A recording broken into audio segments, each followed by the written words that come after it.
Hi friends, welcome to Selvi kitchen. 1.5 kilo mutton எடுத்திருக்கேங்க. பாருங்கள், கழுவி எல்லாம் சுத்தமாக க்ளீன் பண்ணி எடுத்து வச்சுருக்கேன். வாங்க நம்ம எப்படி செய்கிறதுன்ட்டு பார்க்கலாம். மட்டனுக்கு மசாலா ரெடி பண்ணிக்கலாங்க. இதுக்கு ஒரு 5 ஸ்பூன் ஆயில் ஊற்றிருக்கேன். பட்டை ஒரு 15, லவங்கம் ஒரு 20, மிளகு 1 ஸ்பூன், 1.5 ஸ்பூன் சோம்பு, 2 ஸ்பூன் பொட்டுக்கடலை, 20 வரமிளகாய், 6 பச்சை மிளகாய், 2 பூண்டு உரித்து வச்சுருக்கேங்க, 1.5 ஸ்பூன் தனியா, ஒரு 2 துண்டு இஞ்சிங்க, ஒரு பெரிய துண்டாக எடுத்திருக்கேன். 150 கிராம் சின்ன வெங்காயம் உரித்து எடுத்து வச்சுருந்தேங்க. எல்லாத்தையும் போட்டு ஒரு தடவை நல்லா கலந்து விடுங்க. மசாலாலாம் வதங்கி வருதுங்க. இதில் ஒரு 1/4 டீஸ்பூன் மஞ்சள்தூள், கொத்தமல்லி ஒரு கொட்டுங்க. எல்லாத்தையும் போட்டு ஒரு தடவை நல்லா கலந்து விடுங்க. எல்லாத்தையும் நல்லா வதக்கிட்டோங்க. இது இப்போ ஆறட்டும். அடுத்து நம்ம அரைச்சிக்கலாம். மசாலா ஆறிடுச்சு. வாங்க இப்போ இதை நம்ம அரைச்சிக்கலாம். வாங்க மட்டன் தாளிச்சிக்கலாம். இப்போது அதுக்கு நான் அடுப்பை பற்ற வச்சு ஒரு குக்கர் வச்சுட்டேங்க. அது காஞ்சிருச்சு. இதில் ஒரு 6 ஸ்பூன் ஆயில் ஊற்றிக்கலாம். எண்ணெய் காஞ்சதும் நறுக்கி வச்சா 4 பெரிய வெங்காயம் போட்டுக்கலாம்.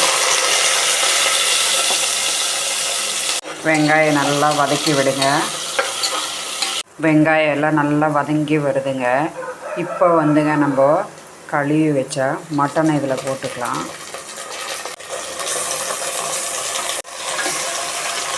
எல்லாத்தையும் போட்டுக்கலாங்க. இதுலேயேங்க 1.5 ஸ்பூனு கல்லுப்பு போட்டுக்கலாங்க.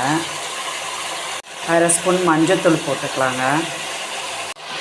இதை நல்லா கலந்து விடுங்க. இப்போது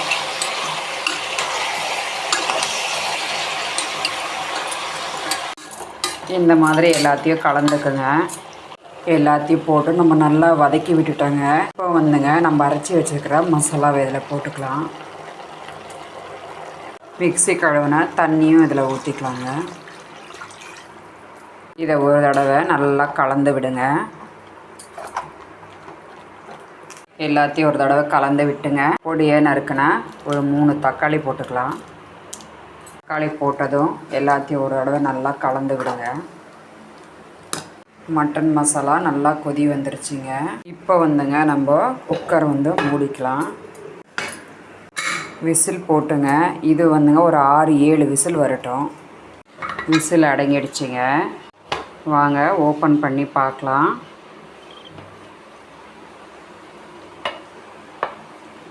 இதை அப்படியே ஒரு தட்டி கலந்து விடுங்க.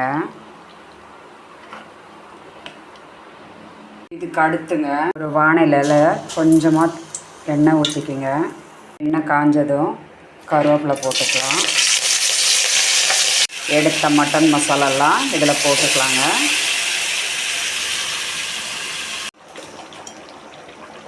மசாலாலாம் பாருங்கள், இந்த மாதிரி ஒரு தடவை நல்லா கலந்து விட்டுட்டு அப்படியே ஒரு சிறு தீயில வச்சிடலாம். ஒரு 10 நிமிஷம். எல்லாம் சுண்டி வந்துருச்சுங்க. இப்போ நம்ம பொடியே நறுக்குனா கொத்தமல்லி அப்படியே போட்டுக்கலாம். அட்டகாசமான மட்டன் கிரேவி ரெடி ஆகிடுச்சிங்க. நம்ம இன்றைக்கி 1.5 கிலோ மட்டன் எடுத்து செஞ்சுருக்கோங்க. இந்த அளவுலேயே நீங்களும் செஞ்சு பாருங்கள். இந்த மட்டன் மசாலா இருக்குங்க, சப்பாத்தி நல்லாயிருக்கும். வாங்க இப்போ நம்ம சப்பாத்தி சுட்டுக்கலாம்.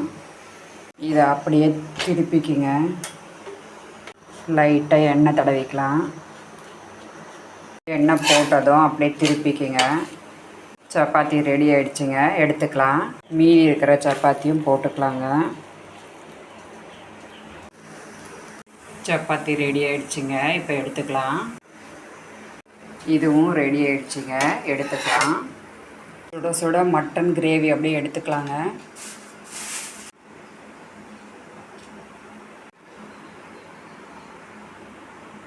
மட்டன் கிரேவி சப்பாத்தி சூப்பராக ரெடி ஆகிடுச்சிங்க. சுட சுட சப்பாத்தி செம்ம அட்டகாசமான மட்டன் கிரேவி அப்படியே எடுத்துங்க. சப்பாத்தி மேலே வச்சுக்கலாம். சூடாக சப்பாத்திங்க அப்படியே பிச்சு மட்டன் மசாலாவில் அப்படியே தொட்டுங்க. அப்படியே எடுத்து வாங்க சாப்பிட்லாம். இந்த வீடியோ உங்களுக்கு பிடிச்சதுன்னா லைக் பண்ணுங்கள், ஷேர் பண்ணுங்கள், சப்ஸ்கிரைப் பண்ணுங்கள். தேங்க்யூ. மட்டன் கிரேவி ரெசிபியை நீங்களும் ட்ரை பண்ணி பாருங்கள். கீழே வந்து எனக்கு கமெண்ட் பண்ணுங்கள்.